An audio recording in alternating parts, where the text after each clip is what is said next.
ته راغلي یو کوم ځای کې چې دا ذخیره ده او نرسري ده نرسرۍ ته راغلي یو دلته زما دا ورور ولاړ دی د فارسټ د طرفه د دې د انچارج دی په دې هکله به دوی هم لږې خبرې وکړي حاجي غلام حسین صاحب تاسو په پروګرام کې هرکلی وایي حاجي تاسو موږ ته دا ووایئ چې دلته تاسو دا بوټي چې کرلي دي او اوس دا تاسو تقسیموئ نو د دې څه طریقې کار دی په دې باندې موږ پوهه کوي د عوامو پرې پوهه کوي بیا د عوامو له داسې یو میسج ورکوي چې دا بوټي یوازې کار نه دی د دې خصمانه هم پکار ده چې دا بوټي کامیاب شي. اعوذ بالله من الشیطان الرجیم بسم الله الرحمن الرحیم. ستاسو ډېره مننه دلته زموږ خوا ته راغلی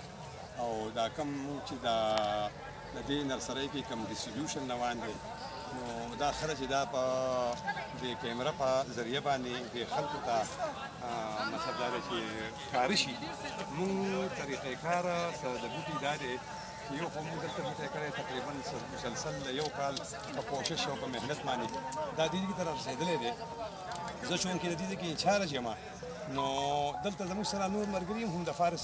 اهلکاران دي د هغې د تقسیم طریقې کار داسې دی چې یو خو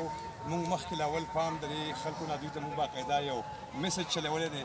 هغه هم د کیمرې په ذریعه باندې چې بهی دلته تاسو ته مطلب دا دی چې دغه میلاویږي فام به میلاویږي په دې پلانکي ځګي باندې د هغې دا طریقې کار دی هغوی هغه خلکو هلې ځلې کړي دي او هغه فام یې حاصل کړی دی او هغه بیا زموږ متعلقه اس ډي اف او افس چې کوم دی په هغې کې هغه فایل ورک د هغې شوی دی د ځان له یونین کونسلو د هر یونین کونسل ځان له مطلب دی چې مطلب دی فایل ورک شوی دی بیا د هغې نه پس دلته زموږ فیډیو صاحب دی او هغوی هغه فایل بیا ون دلته راوړه بیا د هغې دپاره یو بک یو فارمیټ جوړ شوی دی چې په هغې کې زموږ دلته چې کوم ملګري دي نو هغه ملګري زموږ هغه ډیوټۍ ته هلته ناست دي موږ دلته ډسټریبیوشن ته ولاړ یو چې کوم هغه موږ ته راځي فام موږ ته راځي هغوی ته موږ باقاعده هغه ښه په صحیح طریقه سره مطلب دا دی چې هغه موږ مطلب دا دی ډیل کوو خو هغه هلته چې کم ملګري زموږ ناست دي نو هغه هلته د هغې انټري کوي او د انټري طریقې کار دا دی چې موږ یو یونین کونسل ته لکه فرض کا موږ به دا ووایو چې مختلف یونین کونسلې دي زموږ په ضلع دیر پایین کې نو د دې نه یو یونین کونسل موږ هغوی ته باقاعده میسج کوو هغوی ته اطلاع کوو چې بهی نن د فلانکي یونین کونسل نمبر دی نو هغه خپل هغوی چې کم خلک او چا چې درخواستونه جمع کړي دي هغه د هغه ځګي ناظم ډسټرکټ ناظم هر څه چې کم یو وي نو هغه راځي هغه خپل ملګري انفان کړي او هغه راشي دلته موږ باقاعده هغه په لاین کې په قطار کې هغه ودرېږي او د هغې بیا د یو انټري کېږي د هغه نه باقاعده دستخط یا د ګوتې په ذریعه ګوته د هغه نه موږ لګوو او هغې باندې په هغه فام باندې بوټي ایشو کېږي او چې هغه دلته راځي نو هغې ته موږ ولاړي هغه یو کس ته موږ هغه بوټي ورکوو اوس بوټي ورکول موږ داسې طریقې کار دی چې یو خو دلته ټیک ده چې موږ په کار ده چې دې خلکو له موږ ډېر بوټي ورکړو خو زموږ سره چې کوم